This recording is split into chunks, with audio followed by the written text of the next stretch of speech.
We do teach against interracial marriage, right? But you ask the question, why do we teach against that? Because when we were in Africa and the slave trader, John Hawkins and others, came to bring us to America, the woman that was there, standing by our side the whole time, was the black woman. The white woman wasn't there. The Hispanic woman wasn't there. The Asian woman wasn't there. Is that right?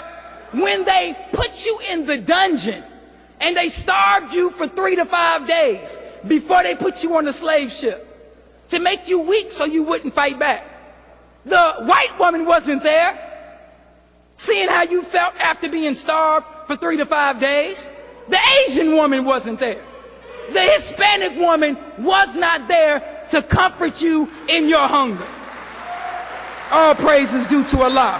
When they put you in the ship and they change you and they pack the ship that could fit 300, they put 600 on the ship. It's called tight pack. When they had you cramped up in those little spaces, white woman was not there to comfort you on the slave ship. Hispanic woman was not there. The Asian woman was not there. Y'all with me? When you arrived here, you were on that ship for 8 to 12 weeks, suffering for 8 to 12 weeks, losing your mind for 8 to 12 weeks, jumping overboard for 8 to 12 weeks, right? Even fighting back on some of the slave ships. The white woman was not there. Are y'all with me? When you came here and they put you through a process called seasoning, meaning you came wanting to fight, right? You came as a warrior, as a soldier, but they had to put you through a process that would make you a punk. It's called seasoning. You understand? Where they tortured you, where they raped you, where they beat you, and if you didn't bow down, they killed you. White woman was not there. Is that right? When, after 310 years of the most brutal slavery that any people have ever experienced, the white woman was not there. Are you with me?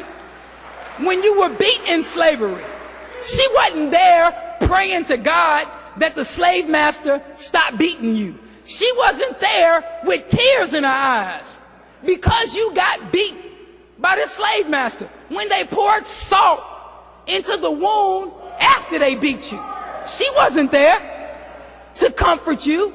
She wasn't there to put medicine on your back. She wasn't there when you tried to stand up and they murdered you.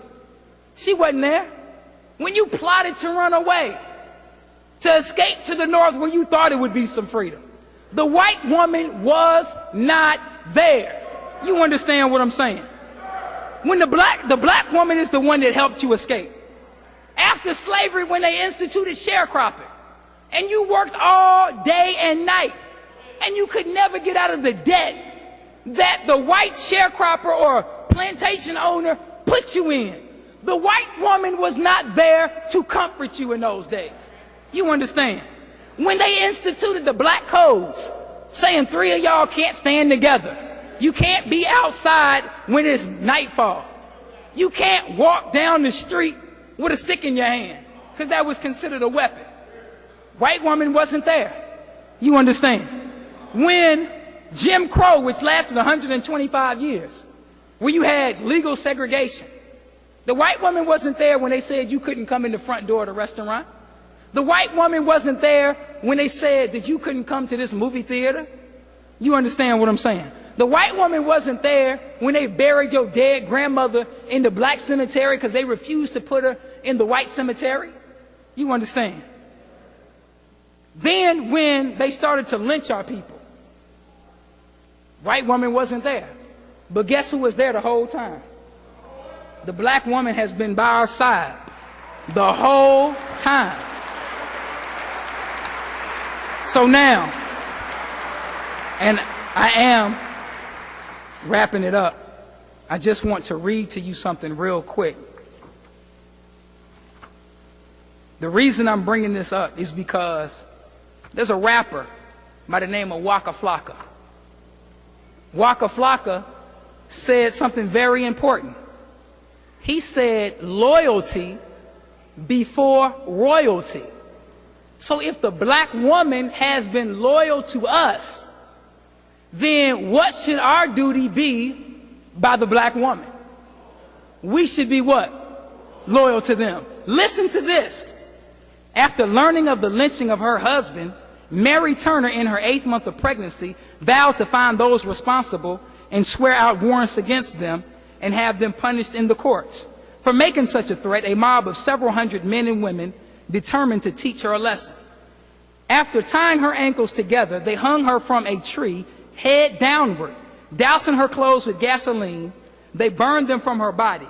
While she was still alive, someone used a knife, ordinarily reserved for splitting hogs, to cut open the woman's abdomen. The infant fell from her womb to the ground and cried briefly, whereupon a member of this Valdosta, Georgia mob crushed the baby's head beneath his heel. Hundreds of bullets were then fired into Mary Turner's body, completing the work of the mob. But what was Mary Turner doing? She was standing up for the black man. Are y'all with me? So now, during the civil rights movement, the black woman was by our side. Like Waka Flocka said, loyalty before royalty. The Honorable Louis Farrakhan has the ability with the word of God to bring us as black men and women together to make us love and respect one another, whereas we hated one another. The Honorable Louis Farrakhan, that we're Republican or Democrat or independent,